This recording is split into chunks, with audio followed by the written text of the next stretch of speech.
कर्ण महाभारत के महान योद्धा और दानवीर का जीवन अद्भुत और प्रेरणादायक है। उनके जन्म से लेकर उनके बलिदान तक की कहानी में कई मोड़ है।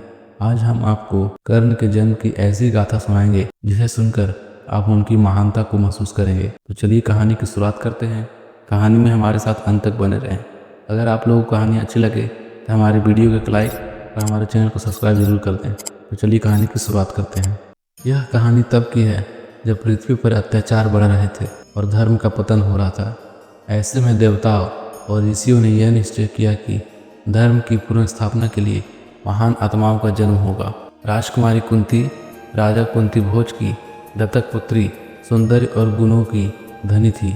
एक दिन ऋषि दुर्वासा उनके राजमहल में पधारे। कुंती ने उनकी खूब सेवा की, जिससे प्रसन्न होकर ऋषि ने उन्हें एक दिव्य मंत्र दिया। इस मंत्र से वह किसी भी देवता को बुला सकती थी और उनसे संतान प्राप्त कर सकती थी। एक दिन कुंती ऋषि द्वारा मिले मंत्र की शक्ति को आजमाने के लिए उत्सुक हो उठी। उन्होंने मंत्र का जाप किया और सूर्यदेव को बुलाया। मंत्र की शक्ति इतनी अद्भुत थी कि सूर्यदेव तत्काल उनके समक्ष प्रकट हो गए।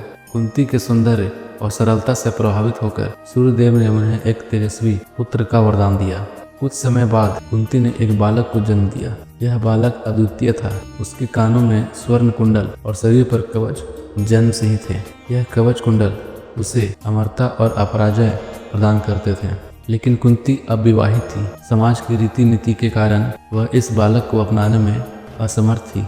उनके हृदय में ममता उमड़ रही थी, पर सामाजिक लोकलाज ने उन्हें विवश कर दिया। कुंती ने एक कठिन निर्णय लिया। उन्होंने अपने नवजात पुत्र को एक टोकरी में रखा और उसे गंगा नदी की धारा में प्रवाहित कर दिया। उनका हृदय भारी था, लेकिन उन्होंने भगवान से प्रार्थना की कि उनका पुत्र सुरक्षित रहे और उसे एक अच्छा भविष्य मिले। गंगा की पवित्र धारा में बहती टोकरी को एक निषाद राजा के रथवान अधिरथ और उनकी पत्नी राधा ने पाया। उन्होंने उस बालक को भगवान का आशीर्वाद मानकर अपनाया और उसका नाम कर्ण रखा। अधिरथ और राधा ने कर्ण को बड़े प्रेम से पाला। वह बड़ा होकर एक पराक्रमी और धर्मनिष्ठ युवक बना, लेकिन समाज में वह सदा एक सूत पुत्र के रूप में पहचाना गया, जिससे उसका हृदय दुखी रहता था। कर्ण को बचपन से ही अपने स्वाभाविक गुणों का एहसास था। वह धनुर्विद्या में पारंगता होना चाहता था और महान योद्धा बनने का सपना देखता था, लेकिन समाज ने उसे बार बार नीचा दिखाया। यह अपमान ही उसके जीवन की प्रेरणा का कारण बना। कर्ण का जन्म देवता की योजना का एक हिस्सा था।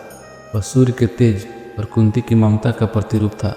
उनके जन्म की यह कहानी न केवल अद्भुत है, बल्कि यह सिखाती है कि परिस्थितियाँ चाहे कितनी भी कठिन क्यों न हो, एक व्यक्ति अपने गुणों और साहस से महानता प्राप्त कर सकता है। तो दोस्तों, कर्ण की यह कहानी आप लोगों को कैसी लगे कमेंट्स करके ज़रूर बताएं। अगर कहानी अच्छी लगी तो हमारी वीडियो को एक लाइक और चैनल को सब्सक्राइब जरूर कर दें।